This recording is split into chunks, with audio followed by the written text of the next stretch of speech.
Good morning. Welcome. My name is Kurt Bauman. I'm the Executive Director of the Nonprofit and Community Assistance Center and a board member with the Association for Fundraising Professionals, Northeastern Pennsylvania chapter. Thank you for joining us today for our Meet the Funders program.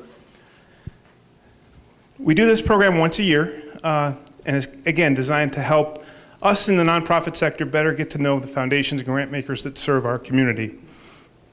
So today's format, we'll have brief presentations from each of our funders, followed by lunch, and once people get the lunch outside, you'll bring your lunch back in, and I'll facilitate a question and answer session. I've given the funders a list of questions that we typically ask at this, so if people are shy, I'll ask the questions on your behalf, but hopefully most of the questions are coming from you all. Before you, there's a packet of information, including the agenda. One mistake on the agenda, I apologize. Laura Duchesse's name, it's Laura, not Lori. Okay? Most of you know that, I'm sure. Also in the packets are copies of two of the PowerPoint presentations that our funders are using. We also have an evaluation in there. We really appreciate your feedback on how we did with the event, with the information leading up to it, registration, and all the materials in there. And we're also looking for funders for future presentations. We are shooting high. I did reach out to Kresge this year, and I was very close to the person I knew at Kresge. I met at a GEO conference, and she has roots in Pittston. However, she's on maternity leave. She works in their education department. So again, we are trying to get national funders, statewide funders, and other funders interested. So I really appreciate your feedback on the evaluation form. So with that, I'd also like to thank our AFP board members that are here. If the AFP board members would please stand and be recognized. Thank you.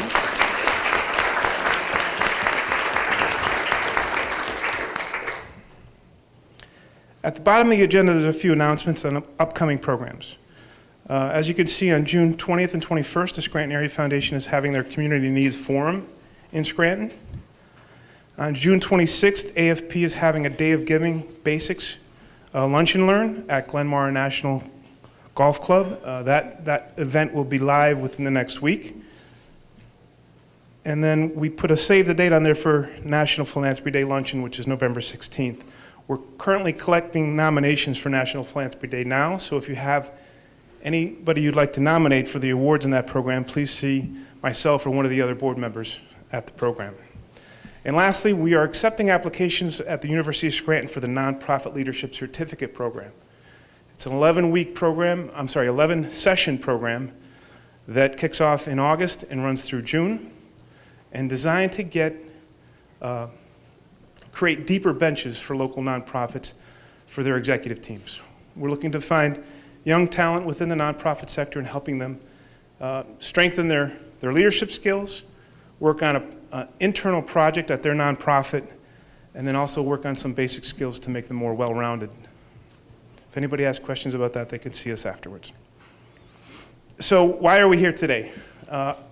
Obviously, in the nonprofit sector, we're here to make positive change.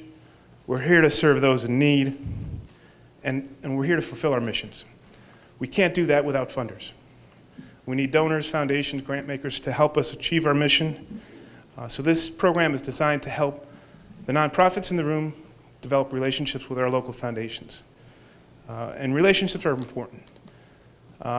We did our best to provide as much information about each grant maker and each person at the foundation in advance, so we don't cover biographies and pieces like that. Rather, what I've done is I've asked each one of the panelists some questions of things that aren't on their bio to make it more informal. Not speaking for everybody in the room, but I am not the most gregarious person. Sometimes conversations are difficult, and I think the more you know about people personally can help make it easier to have those conversations about your nonprofit, the services you provide, and what you're looking to achieve at the nonprofits that you work for. So with that being said, I'll introduce our panelists just by name and then give you a couple of interesting pieces about each one of them. So we have Laura Duchesse with the Scranton Area Community Foundation, the NEPA Healthcare Foundation, and the Spitz Foundation. Latita Smith with the Moses Taylor Foundation, Mike Paney with the Wells Fargo Foundation, and Kevin Rogers representing the Margaret Briggs Foundation. Kevin also works with PNC Bank. So one of the things I asked for them is to share with us something unique about them personally that wouldn't be in a professional biography. So Laura noted that she's a master at memorizing song lyrics. So I know we don't have a lot of karaoke bars or restaurants, but if we do, if that opportunity arises, that's the place to pitch your project to Laura, okay? So Kevin noted two different facts. First, his family are huge IndyCar fans. And secondly, Memorial Day weekend is like Christmas in their family. So this is a big weekend coming up, so thank you for sharing your time with us Thursday, and hopefully there's a margarita, a Corona, or something in your future by 3 p.m. So, Mike, as a banker, enjoys drawing house plans, and I think your family has a construction business as well? So in addition to helping people find finances, lending, and also foundation, he also helps people build houses. So thank you. And Latita did this last year, so she didn't share a fact with us, but why don't you share it last year's for those that weren't here? Do you remember? It involves a wedding with... Oh, well, thanks for the cue, because I have no memory. I guess that I had the opportunity to attend a wedding almost 10 years ago of a Romanian diplomat and his wife, who is a New York model. So, and I don't know either of them, but I was part of a fellowship program, and so I had the opportunity to attend their wedding in Bucharest, which was extraordinary. Good. Thank you. Okay, so their favorite college class, Laura's was interpersonal communication. Do you remember the professor's name? I do. Good. Rebecca Mikesell, University of Scranton. Awesome. Still there. Mike was cost accounting, so he's found his true calling, correct? Okay. Latita's is English. Again, a lot of reading, especially in rainy weather. I'm sure she's gotten through multiple books this spring. And Kevin is, again, another public accounting. So you've found your happiness spot. So, you want to change it now? You can. No, that's not what it is. I went to the University of Scranton, and in between the fall and the spring semester, they have intercession. Okay. And where you can take a compressed class, and there was one class where all you did Oh, that's right. watch war movies. You watch war movies for 4 weeks. John Earl was the professor, and it was the best class I ever took. That's right. It would not have been cost accounting. I remember promise. reading that. I remember reading it now, Kevin, and thinking, geez, does that class still exist? Because I'd like to take it. I have a question for Kevin. Was my 12-year-old son in that class? He loves that stuff. No. All right. Your 12-year-old son wasn't anywhere. So, okay, last question that I asked about, well, I asked a few more questions, but the last one I'll announce today is your first job out of school. So Latita's was community educator at Planned Parenthood. Okay, Laura's was a marketing analyst at a .com startup. Mike was a credit analyst and loan reviewer. And Kevin was a staff accountant at a local firm. So that's all. So hopefully that gives you all icebreakers as you get to know your funders better and a little bit about them personally. So with that, I'd like to turn and let her talk about the 3 foundations she's representing. Thank you, Kurt. And I'm thrilled to be here at Meet the Funders. It's very timely for us because for 2 of the foundations, we're just approaching the cycle where our LOIs, our letters of intent, are due. So not only is it an opportunity to make sure that if there's anyone in the audience that's interested in applying, that you're aware of the dates, but also an opportunity to talk a little bit more about the various foundations and give some background in all of them, and particularly one of them that's newer to the community, and probably somewhat of a mystery to many people because we're still learning a lot about it. So I think that that's timely. So I will start out with, I will.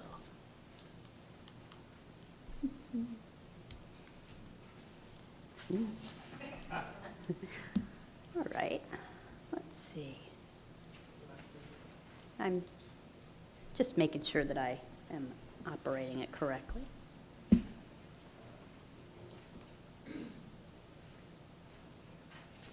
it on? At least it's not just me. That's always good.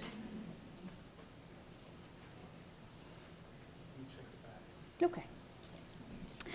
I'll start out with the Scranton Area Foundation because obviously, you know, that is the organization, the foundation that's been in our community since 1954. There's a long history with the Scranton Area Foundation being a grant maker, a steward, a charitable resource, and a catalyst. And we are the community foundation, the public community foundation of Lackawanna County, which means that we exist because in 1954, the Scranton family made a very generous $1 million bequest to begin the foundation, and that planted the seed for many other charitable philanthropists in our community to follow. So that million has grown now to about 38 million because of 175 charitable funds that we are now able to manage because of the generosity in our community. And so that's really what most people know historically about the Scranton Area Foundation. You know, our role as a grant maker, our role as, yeah, any luck? All right, thank you. Okay, thank you. Our role as serving as somewhat of a community trust for the community. And that's historically what a lot of community foundations were looked at as, you know, this community trust of resources. What I'll talk a little bit as I move forward in the presentation is just how the role for community foundations have really changed nationally and how we're expected to and we're charged with doing additional things in the community. So again, we go back to the fact that we're a steward. One of our main goals is ensuring that, you know, when we're entrusted with the philanthropic resources of donors, that, you know, we have an independent board of governor that oversees all of the aspects of the management, the governance, the investments of the foundation. We make sure that we're prudently investing those resources and that our returns are always above benchmark. As a grant maker, you know, we're not only responsible for the grants that come out of the funds that are established with us, whether they're donor-advised funds, scholarships, donor-designated funds, but also from many of what you know of our grant-making cycle, which is our unrestricted or community needs funds. And that's, you know, when we put out a call for grants, the majority of them are coming from that unrestricted grant-making cycle. So there's two different types of grant processes we're managing. As a charitable resource, that's one of the things we've been moving more towards in terms of how can we serve as a partner to professional advisors when they're having those those conversations with their clients about philanthropic planning. You know, how can we be at the table with them and helping to ensure that those resources stay in our communities and they're invested in the organizations that we know and connect with, you know, all of you. And that's why the relationship between a community foundation and partnering organizations in the community is so important because we can really help to provide the insight about the innovative things that are going on here. And there are so many of those things. And probably one of my favorite parts of it is the catalyst, the convening, the role of the community foundation as a change agent in the community and the opportunity for us to be a convener of a variety of organizations to be able to help drive systemic change. And that's something that I think we've moved more into as we've followed the trends nationally for community foundations. So I went a little bit into how we started and how we've evolved in terms of, you know, incorporation, et cetera. And so that's where we are now. We're a public community foundation and we serve Lackawanna County residents, but we're completely a charitably funded organization. I also covered a little bit about our charitable funds and the different types that we cover. Some of the organizations that you represent may have an agency endowment with the Scranton Area Foundation. And there's a variety of different types of funds that we manage. And obviously that's where about 60% of our assets lie, in restricted funds. The other 40% is unrestricted. We've been growing in terms of staff simply because we've been growing in terms of initiatives and assets. And so I'm proud of our team. I think we have a really great, dedicated team. Each person has specific focus area. And so, Donna Pretko is our Director of Finance. Rachel Drozdowski, who some of you may know through Match Day and other things, our Director of Philanthropy. She's responsible for working with donors and managing their funds. Maggie Nasser, Projects and Administration, handles aspects of women in philanthropy, the Center for Capacity Building, and Restricted Fund Management. Kathy Fitzpatrick, who is our Grants and Scholarship Administrator. Brittany Pagnotti, who I believe is here, and she's our new Communications Manager. Dana Hunter, our Administrative Coordinator. And Vivian Williams, who's new as well, and she's our Transportation Coordinator, and she's heading up the NEPA Equitable Transportation Council that I'll talk a little bit as one of our initiatives. Independent Board of Governors, representative of a variety of community leaders from everything from medicine, finance, education. Some of our board, which is charged in the foundation bylaws, are appointed by partnering organizations such as the United Way, the Chamber of Commerce, the President Judge, the commissioners, et cetera. So our board is truly diverse and representative, and we need that in order to be able to be knowledgeable about community issues. So when we look at our grant cycles, and we think about the community needs grants, the grants that, when you think about applying to the Scranton Area Foundation, you're going through, we're looking for a variety of aspects. We're looking for innovative ideas, projects. We're looking for capacity building. We're looking for grants that show collaboration. But we also we recognize that nonprofits are challenged to just be able to sustain the programs that work.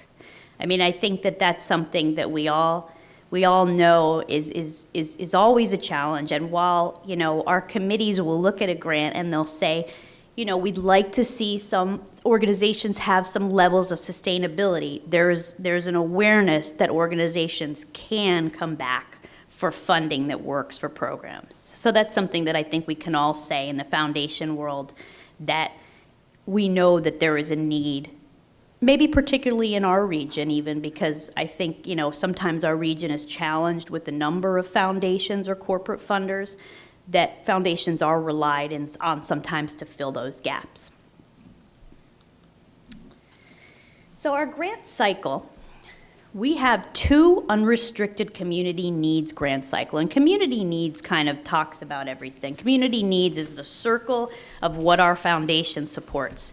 We're not specifically a health funder or an arts funder or a specific sector funder. We fund the entire circle of what the community is, because that's really what a community foundation in our mind represents. What it means sometimes is, in order to fill that circle and make sure that all of the areas have a percentage allocation to it, that we can't always make the most sizable grants, because the amount of requests that we get coming into the foundation are significant. So we try to do the best we can in terms of funding innovative projects, funding, operations capacity. We really try to split that in the circle. So what we did is we have 2 grant cycles. One is in the spring, one is in the fall, and that is community needs grants up to $25,000. There are, though, what we've instituted as critical needs grants. And critical needs grants are instituted because, many organizations have these unforeseen circumstances that come up. Whether it's flooding, a fire, a roof leak, a tree fall. I mean, those are almost catastrophic in a sense, but that was really what the critical needs grants was instituted for. What we also have is community needs grants at a lower threshold that really isn't advertised significantly. that are on a rolling basis. So if something comes up, I'm going to give an example of something that's a capacity-based initiative that you didn't plan for and you cannot wait till September to do. But it doesn't really qualify as critical needs because it's not catastrophic in a sense of how, critical needs would be determined. We would encourage you to contact us. We don't set up parameters of timelines to make life more difficult. We realize that things happen in between these time frames. But that's just where we look at grants over a certain threshold. So I do want to point that out because we're looking for an effective way to communicate that to the community. It's something we've been discussing. So I wanted to point that out as well. So I go into a little bit about the changing roles of community foundations. We do go beyond a grant maker, and I think that that's one of the things that, at least since I've been in the role, that I feel like we've taken even more of a position on. But we can only do that with partnering organizations, other foundations, nonprofit partners, governmental organizations. But I will say that everything that I hear in the field when I'm fortunate enough to go to conferences and converse with other funders is that, we don't have the luxury anymore of not being a convener in the community to help drive change. And I think a lot of it is because we are an independent entity. We're not perceived, nor do we have specific agendas in certain areas. Our agenda is the good and the advancement of the community in various areas. And so we work to kind of bridge gaps between organizations to drive these issues forward. This could be taking a position on transportation, it could be capacity building, but could also be a specific issue that, your nonprofit is facing. Maybe a great program that we've seen identified, and we see you coming back for funding at a lower level, and we think, maybe we can only provide a $15,000 grant for this, but we know this is a fantastic program, and we know it's benefiting the community. So how can we help to catalyze other funders around this and help you to think about how you can elevate this program or initiative? I've been seeing that happen a lot more often. There are so many wonderful programs that organizations in our community are doing that provide so much good to the community. And so we're really trying to use our role as to how can we help to bring in and create awareness for other funding sources to help you move that program forward. So that's something else that I really want to point out because, one of the most recent things we did with that was for the Bhutanese community. Specific communities that are facing certain challenges. How can we pull funders, resources together to really get them to a point that they can address a lot of the language barriers, the communication skills? And I think that was just one example. Another one I think is going to be related to the issue of women in prison and aspects related to education and issues around what women are dealing in prison. I think we hope to do something around that in the future as well. So it's just some smaller scale examples of how we can convene. And then we have what I would say are more initiatives. And these are things that we probably put more time, more resources, more focus areas, more staff time into driving forward. And one of these is, NEPA Match Day, which some organizations in our room have probably participated in. And this was our 4th year for NEPA Match Day. And we started NEPA Match Day because it's really a way for the community to understand that everyone can be a philanthropist and that collectively, when people pool their resources together and you have a time frame, wonderful things can happen. So it was really started as a way, as kind of a play on the Giving Day theme, with the hopes that it becomes a regional initiative, that it isn't just Scranton, but we start to get other foundations involved, and we start to say to people in our community, you know what, the Scranton Area Foundation will contribute X amount of dollars, and the goal is to incentivize with that match. We're fortunate that we do have some other partnering organizations that helped us not only to get the initial amount of resources to have a one-to-one match, but to start to incentivize with bonuses. And not even bonuses based on the most amount raised, but bonuses on who's the most collaborative, organizations that really collaborate the most with others.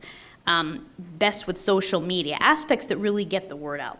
So I think we were thrilled this year of how the community and the nonprofits responded to Match Day, because in one day, collectively, we were able to raise over $200,000, $217,000 to be exact. And that almost beat last year's by 100,000. And so you can kind of see how organizations are really understanding how they can use Match Day to the benefit of their organization. Examples are, Scranton Cultural Center. We highlighted some of the real standouts in terms of fundraising: Interloka Animal Sanctuary, Carbondale Y, Lackawack, Catherine McCauley, just organizations that really took the Match Day theme and raised a significant amount of funds with it. So that was really the reason behind why we instituted Match Day and why we hope to continue to grow it, not only in terms of assets available, but also the regional reach. Another focus area or initiative of ours that is in our third year is called Women in Philanthropy. And Women in Philanthropy is a collective philanthropy model that we instituted under the realization that at the time frame there really wasn't a significant amount of funding applied to funding initiatives that impact women and girls, particularly underserved, economically challenged women and girls, with the note that there are so many families that are led by women, and that when you empower economically a woman, in many cases, you empower a family. So that's where the concept of Women in Philanthropy came from, but paired with the fact that research shows that there are so many women in philanthropy, women in doing philanthropy, women that are charitable, that not only do they want to give, they want to be a part of. They want to mentor. They want to be actively a part of where their charitable dollars are going. They want to drive decision making. So when we started this out, we came up with 4 themes based on 12 months of research, talking to nonprofits in our community, health providers, bankers, about where are the real gaps. Women in Philanthropy was never intended to recreate anything. It was intended to be a partnership bridging entity that kind of bridged the gaps of where some of the challenges are. So when we started this, we realized that there was a real need to help to stimulate entrepreneurial ventures in women, small business development in our region. So how can we be that catalyst for microloans where so many women are using their family budget to be able to create wealth for themselves and having that hard time getting maybe that $3,000, $5,000 loan. So how can we work in micro lending? The second piece is so many women were so close to a financial catastrophe if one more thing happened to their car, et cetera, et cetera. So how can we help to stimulate savings accounts where we have match savings accounts where women go through a 12-month educational seminar on how to do, one time a month on, banking, investment, rental agreements, et cetera. And then every dollar they save gets matched by the foundation. Another is STEAM education, the lack of women and girls going into STEAM fields, and the knowledge that that is such a growth area in terms of employment. So, how can we get this into the schools, partner with the public schools, create a desire for all students to pursue STEAM? And last but not least, where in health and wellness are there gaps? How is, for example, dental care or lack of access to dental care stopping women from advancing in their careers because of confidence issues, et cetera? How is transportation as a barrier to health access? So Women in Philanthropy funds and drives change around specific initiatives like I talked about. And we have about 90 or 100 supporters right now, and a lot of community partners. And I think we're seeing a lot of momentum. We've been able to launch 8 businesses, I believe, so far, and there are many in the pipeline. 20 women graduated from the Financial Confidence Program. 2,000 students have received STEAM education, et cetera, et cetera. So it's really an exciting thing to be a part of, but it's not something that we could ever have done if we didn't have the community support and the interest of people in our community, because it's not only women, it's corporations, foundations, et cetera, that want to make an effort in those areas. So another initiative is the Northeastern Pennsylvania Equitable Transportation Council. And this really came out of a focus area of our understanding from a community foundation perspective that transportation is a challenge that impacts nonprofits and all of the clients they're served, regardless of whether they're trying to get to a job, whether they're trying to get to a doctor's appointment and have to wait 5 hours to get a ride back. It came from seeing grant applications where this was stated. It came from holding arts forums with the county where we had themes on arts and education, arts and the environment, arts and business, and then had to add a 4th day, arts and transportation, because of what came out of the conversations that transportation's a barrier. So we realized at that point that no one had really convened specifically on addressing transportation. And so we formed a partnership with the Federal Reserve Bank of Philadelphia because they really have an interest in looking at what aspects of the community are impacting economic development and economic mobility. And so that partnership enabled us to leverage a variety of resources and to start to pull together a council, which is now at about 80 individuals on a regional basis that are looking at transportation from the aspects of economic development and workforce, social services and health, partnering with Mass Transit, and then just amplifying the idea of transportation in general and how people can access transportation. So we're actively working now on kind of a solutions-based process with that, where what the plan for that is, once we start to develop as a community the plan for how to move this forward in specific areas, that we then start to leverage the resources to do that. And in the midst, we're having these conversations with additional funders about resources that can be pulled in to do this. So again, I think that kind of illustrates how a community foundation can play that role. We were happy that we were able to actually bring someone on, Vivian, to be able to kind of spearhead that over the next 2 years. Maybe we will do this for the next 2 years, lead this effort, and hopefully by then we'll see things start to come out of that. So just another example of where we can pull the community together. Another area that we've really been focusing on, and that's because of what we're seeing not only in the community as a need, but also because community foundations nationally are really being encouraged to focus on not only providing grants, but providing the technical assistance and capacity building to help organizations build capacity, to augment and support their missions and the wonderful work that they're doing. So in 2012, we established an arm of the foundation that we branded as what we would be doing all of our capacity building work under, and that's the Center for Community Leadership and Nonprofit Excellence. And the goal of that is, as we survey the community and we work with partners to understand what a lot of these needs are in learning in specific areas, whether it's fundraising, whether it's advocacy, whether it's federal grant training, business planning,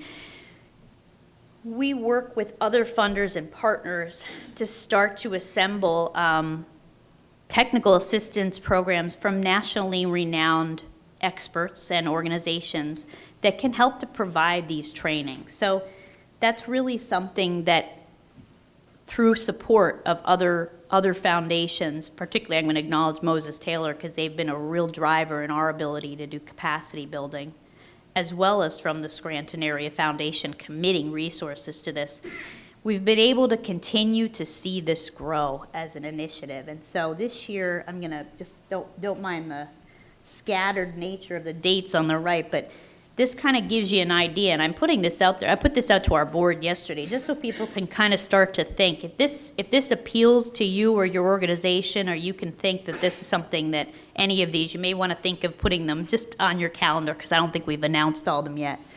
But, what have we done so far for the year? We've done Google Suite operations, and we just completed federal grants training, which was a 5-day intensive grants training by the Grantsmanship Center. They're one of the only organizations that does intense federal grants training, so we brought them out from California to do this. And people went through, they committed their time to a 5-day intensive training that hopefully takes people on a path that they could then apply for NIH, USDA, and other types of grants. But we instituted this because we realized that there was really a gap in organizations' ability to leverage what's out there in federal grant capability. So some of them coming up is advanced advocacy for NEPA nonprofits. That's going to be focused on DC as well as Harrisburg advocacy. So many nonprofits don't realize that you can be advocates. Your 501c3 doesn't preclude you from certain types of advocacy. So this is going to kind of be more educational in that regard. Benefiting from business planning is June 14th because a business plan is very different than a strategic plan. And that was a bit of a learning curve for me initially when I came in and the board charged me to do a strategic plan and now a business plan. So it's kind of one of those things when you start to think about business modeling, it's probably new to many nonprofit organizations. So this is something that's solely going to focus on business planning and business modeling for nonprofit organizations. Foundations of financial management, always something that we hear from the community that's a challenge in many organizations and never a topic that I think couldn't be too repetitive. So that'll be in September. Creating a fundraising culture. This will be interesting on September 28th because that's going to be BoardSource. And BoardSource did a presentation last year for nonprofits, but they did it generally on board governance. This is going to be solely on board fundraising, which is a topic that we hear is a challenge in many cases from a variety of reasons. It could be that many board members they're committed in terms of serving many organizations. Maybe there's not an understanding of what a board member's role could be as a fundraiser or an ambassador. So this will hope to address that. Utilization-focused evaluation. This will be about program evaluations and ways to conduct specific evaluations for your programs, because the more that you can gather that kind of data and information, the more appealing it then becomes for you to be able to take that and go for additional funding or prove to your current funders that what you're doing is working. Talent management and human resources for nonprofit managers. And the point of that is HR is not often a funded role or discipline in many of our organizations. So how can we empower those that are in roles in our organizations or our leadership to really understand aspects of human resources and how to attract, retain, and motivate staff? And last but not least, succession planning for leadership transitions. Many organizations are changing. Retirements can happen at any time. People can be planning at different phases for that, but how can organizations be prepared for those changes and start thinking long-term about leadership? So that's what the focus area of that will be. So in case you want to get any of those on your calendar. I won't go too deep into Medallion Partners, but Medallion Partners was a focus area that we instituted because we realized so many nonprofit organizations and partners, like donors, they want to set up a fund and maybe work with the Scranton Area Foundation, but they don't want to lose that relationship with their investment advisor or financial manager. In the past, if they wanted to work with the Scranton Area Foundation, they'd have to provide the assets to the foundation, and the foundation would turn those assets over to be managed by our investment advisors. But Medallion Partners enables a nonprofit that wants to set up an endowment, a donor that wants to set up a donor-advised fund, to keep their investment advisor and still work with the Scranton Area Foundation. So it's a nice way that we're trying to expand our willingness to work with others in the community and meet them where they're at. So I appreciate very much NCAC highlighting our 2 community forums. I will say that we also added a third, just so you have that. The purpose of these community needs forums is so that, we want to hear from nonprofit organizations, talk about your missions, your challenges, what you're seeing as trends in the field, so that we can take this not only internally with our board and with donors that we work with, but also that we can make this available to other funders and other philanthropists that want to come and listen and hear about that. It's a forum for that, It's very much a public forum. And so what we would ask is, June 20th and June 21st are going to be for Lackawanna County organizations. They would be the date that are non-health related organizations, although you may see some wellness organizations focused in there. June 19th specifically will be for health and wellness organizations. And that will be not only Lackawanna County, that'll be Lackawanna, Luzerne, and Wyoming County. Why is that? Because we are partnering with the NEPA Healthcare Foundation, who we manage. They're formerly the Mercy Hospital Foundation. And so because they do grant making across 3 counties in health and wellness, we want to have a forum for that. So I encourage you, if you haven't yet considered signing up for one of these dates, I would encourage you to definitely do that. We really want to hear from you, and we're hoping after that we can put out an aggregate kind of wrap up of what we've heard. Obviously, not only for the community, but for other funders as well. So I'll move into now. Take a little sip of my coffee, and I'll move into the other 2 foundations that we manage that I'm going to talk about briefly. So the foundation that we've had the longest relationship with to date has been the foundation I just mentioned, and that's the Northeastern Pennsylvania Healthcare Foundation, formerly the Mercy Hospital Foundation.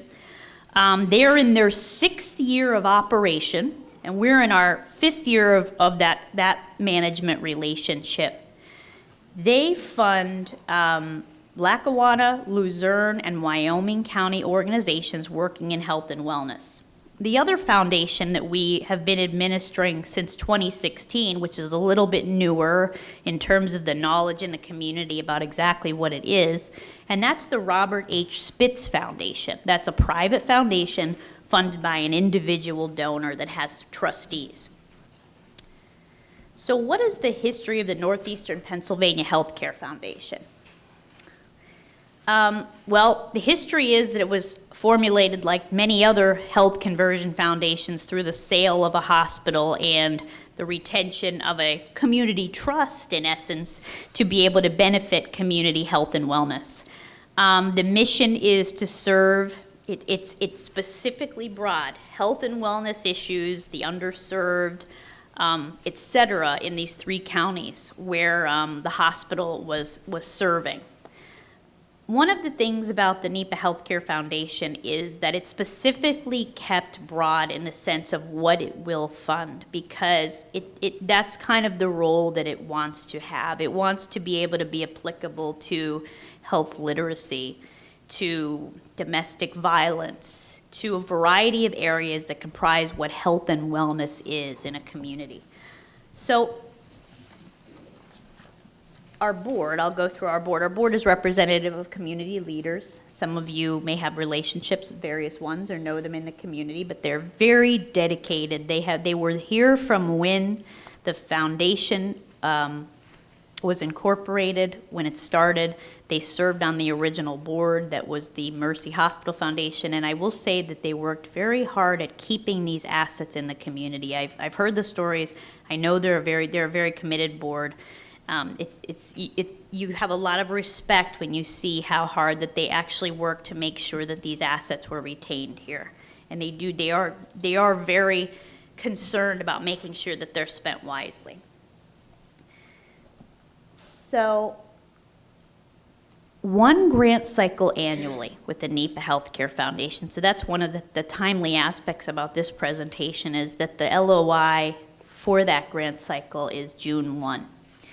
On August 1st, the grant applications would be due, and then grant decisions are usually made in November. Grants can range of varying thresholds. I've seen them range significantly. It can be a $5,000 grant, and it can be a $100,000 grant. It can be 1 year, and it can be multi-year. There really is nothing that's specifically barred in terms of that, but there are specific aspects of things that are not funded. For example, research, academic research, et cetera, academic curriculum. I won't say capital is not funded because capital has been funded at specific levels, but I've seen more soft capital funded than I have, you know, a lot of building structures, et cetera. But I have seen that as well. So there really is a lot of diversity in what would be accepted. My suggestion would be with this is that if you have something that you think is on the fence and you're unsure of, have a conversation with myself, or probably more preferably would be Kathy Fitzpatrick, who really has a lot of insight in what some of those specific focus areas would be. But again, it really does run the gamut, and I think it's specifically kept that way, as to not over-focus the foundation to allow room for that innovative nature and to really be of service. So I just want to put that on your radar. This is the grant cycle coming up, and we would have to have an LOI in before the actual application could come in. A bulk of the commitment of the Northeastern Pennsylvania Healthcare Foundation is made to fostering the concept of physician retention in our region. This was started with the Northeastern Pennsylvania Healthcare Foundation Scholars Program that they instituted 4 years ago with the Geisinger Commonwealth School of Medicine, formerly TCMC at that time, to really ensure that we're enabling students from these 3 counties, Lackawanna, Luzerne, and Wyoming, to be able to pursue a medical education in our region, and specifically fund those students who indicate that they really want to stay in our region and practice medicine following the completion of their education. So it was specially designed with Geisinger Commonwealth School of Medicine to ensure that the rubric of how these students are selected show community service, that they really have a penchant for community service, that they are from specific counties, that they indicate when they're applying, you know, diligently, that they really have this interest in staying in the region. It's specifically designed to ensure that, because the foundation made a commitment not only to the medical school, but because they feel that long-term that is a major impact and driver of the health in the region is access to physicians. I can say to date, I think it's been working out swimmingly, in that the students that really have gone through it, and there's currently 8 scholars, are really remarkable students that I can say that the board is thrilled as who's been selected, and really the dedication that they've already showed to the region. So I can say that I think that's something that's working and will likely continue to work. You can see the classes right now. Doing a lot of good research and community-based research in the community too. So one of the things I didn't mention with the Scranton Area Foundation that I did here is I can say to date that I think about $18 million has been given to our community from the Scranton Area Foundation. And you think about all the years that we've been in operation, but when we started out, you know, we started out at $1 million, and the growth took time. So in later years, the distributions have been much more significant than probably early on. The NEPA Healthcare Foundation in the past 4 years, or 5 years, my apologies, have given $3.5 million to the 3 counties. So you can kind of get an idea of the distribution rates. And last, but certainly not least, is the Robert H. Spitz Foundation. The Robert H. Spitz Foundation was started by a philanthropist in our region who was an entrepreneur. He owned various Arby's restaurants. He was a self-made investor, and he lived in Dixon City. And his home is still the foundation residence. It's still the foundation headquarters, but the work is done through the Scranton Area Foundation. The majority of the trustees for the foundation are out of the area. They are colleagues, relatives, friends of Mr. Spitz. The parameters of what the foundation funds were set on aspects of what Mr. Spitz prioritized in his life, and they were set in conjunction with the trustees as well as the foundation providing guidance in that regard.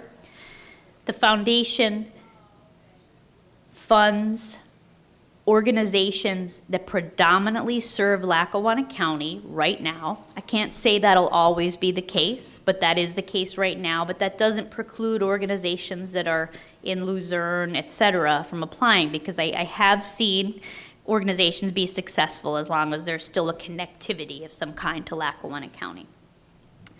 So last year was the first year of the Spitz Foundation's grant making, and there was one grant cycle. And it was, and it continues to still be, an invite-only grant cycle.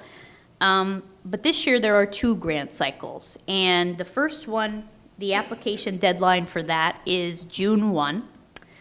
And that grant cycle is all about breaking the cycle of poverty. It's all about aspects related to anti-poverty.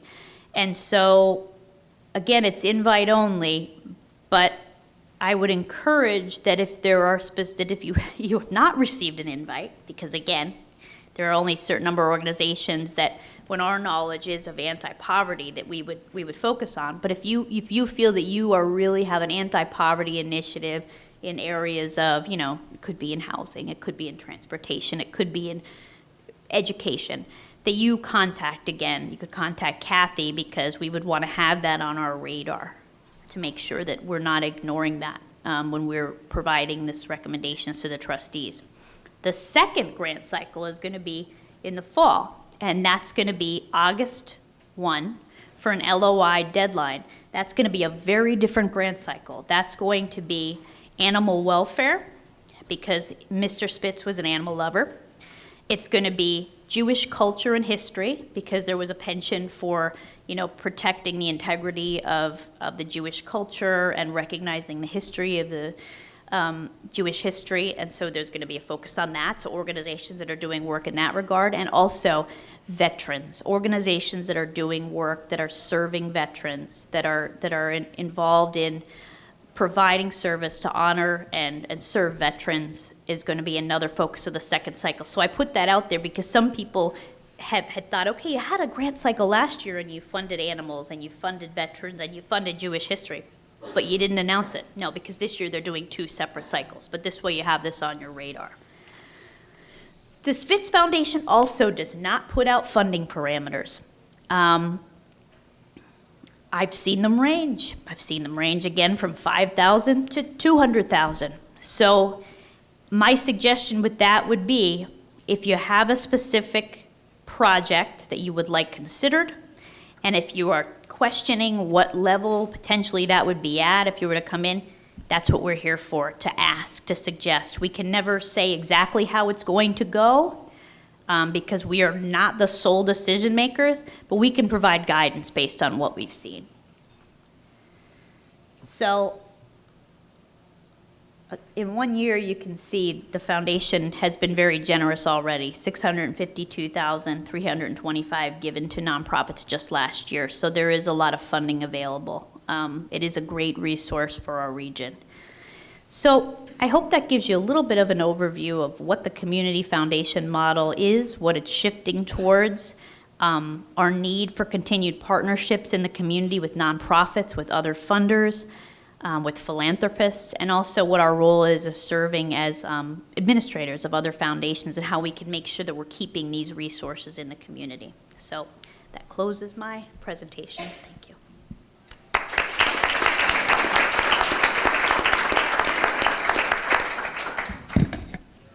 Thank you, Laura. Just a couple of other questions I asked Laura in advance of the meeting, more pertaining to her grant making and some of the things she sees at the foundations she represents.